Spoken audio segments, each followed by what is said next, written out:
Hello, everyone. Today we are going to talk about a drama thriller film called The Handmaiden from 2016. A lot of interesting things are waiting for you. A young Japanese woman, Suk-hee, says goodbye to the women on her doorstep. This is not her family, but she grew up among them and has already raised more than a dozen new children. One of the girls who sees Suk-hee off is crying bitterly, but her tears are not from sadness of separation, but from the fact that she would like to be in her place. The car takes Suk-hee far away from home, and the girl manages not only to have a snack and hide all her jewelry, but also to get a good night's sleep. Even as the car pulls into the gates of the estate, the driver says that Suk-hee can continue to sleep. Her new mistress's property stretches so far that they have to travel a long way before they reach the castle itself. The girl is met by an old Japanese woman, Sasaki. By candlelight, she tells the new maid about her duties, the rules of behavior in the house, and that from now on her name is Tamako.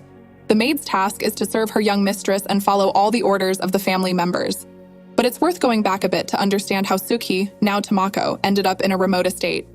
The girl grew up and stayed to work in a private orphanage, whose owner, in addition to stealing, was engaged in raising orphans for sale to wealthy Japanese families. Suk-hee had babysat for these babies herself, as well as taken jewelry theft lessons from a teacher, and knew the value of money from an early age. Therefore, when a family friend, Graf, offered her to participate in his scam and get a job with Hideko to help him marry her and take over her inheritance, Suk-hee did not hesitate for a minute and only demanded that the reward offered to her be increased.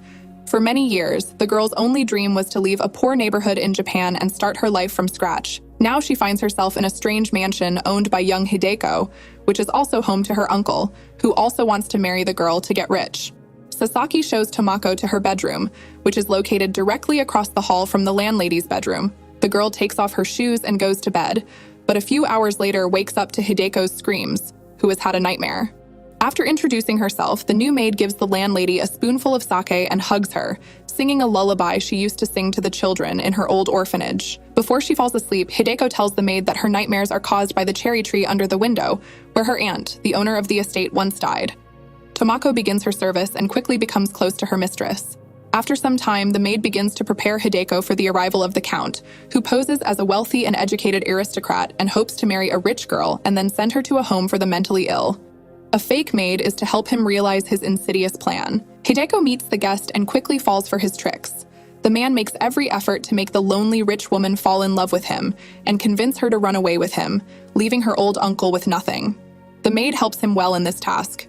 When necessary, the maid leaves the mistress alone with the count, and at night the girl shows the lady that she is waiting for her in the bedroom with a young man if she agrees to this marriage.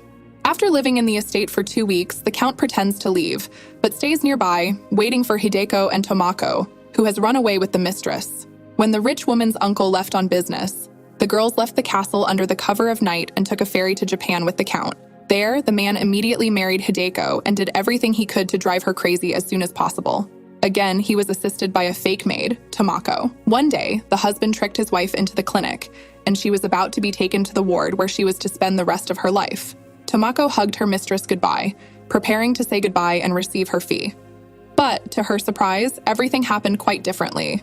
The orderlies grabbed the maid herself, mistaking her for Hideko, and the count and the lady herself confirmed with tears in their eyes that the millionaire had long ago mistaken herself for a servant. Thus, the girl who planned to deceive everyone was deceived and abandoned by everyone.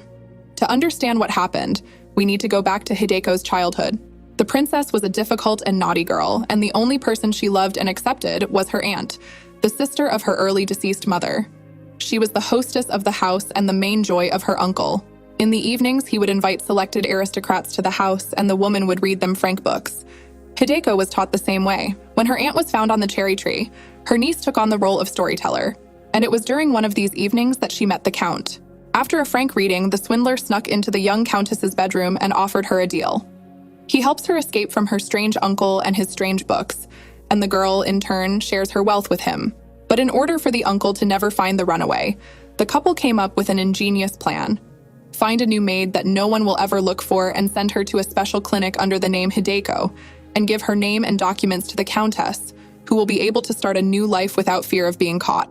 From the first day the maid appeared in the house, the lady used her for her own purposes. While the maid thought she was helping the count win over the stupid rich woman, Hideko and her husband were preparing plans to free her. All the accidents turned out to be just details of this plan.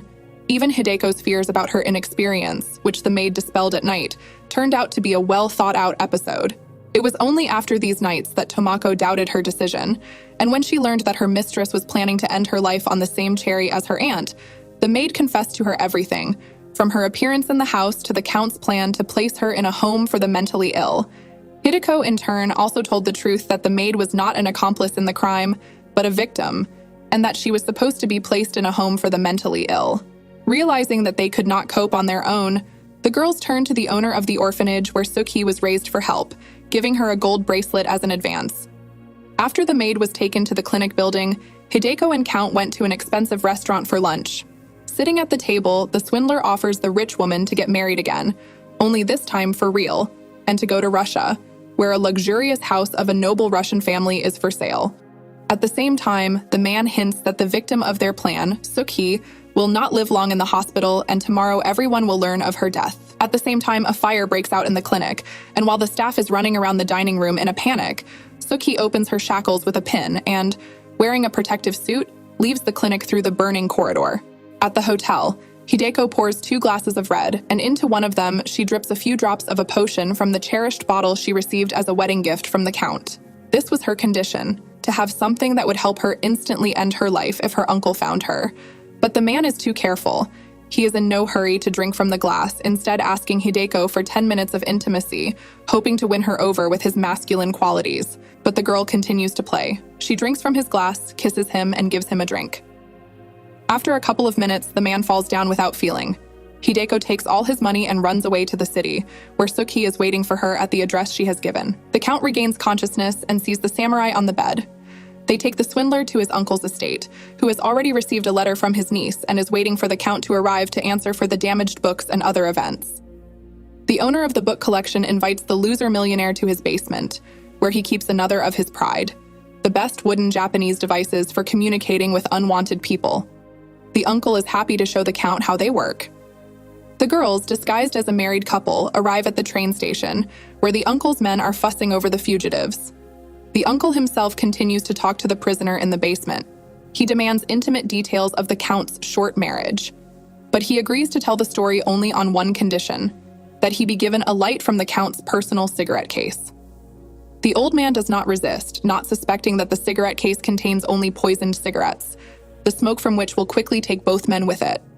The girls, having successfully caught the ferry, set off for a new life away from Korea, where they have faced all the trials and tribulations. If you have watched the video so far, you should know that I'm happy to have viewers like you. Thank you for watching to the end. Subscribe to the channel and follow the news. Oleha Recapped was with you. See you soon.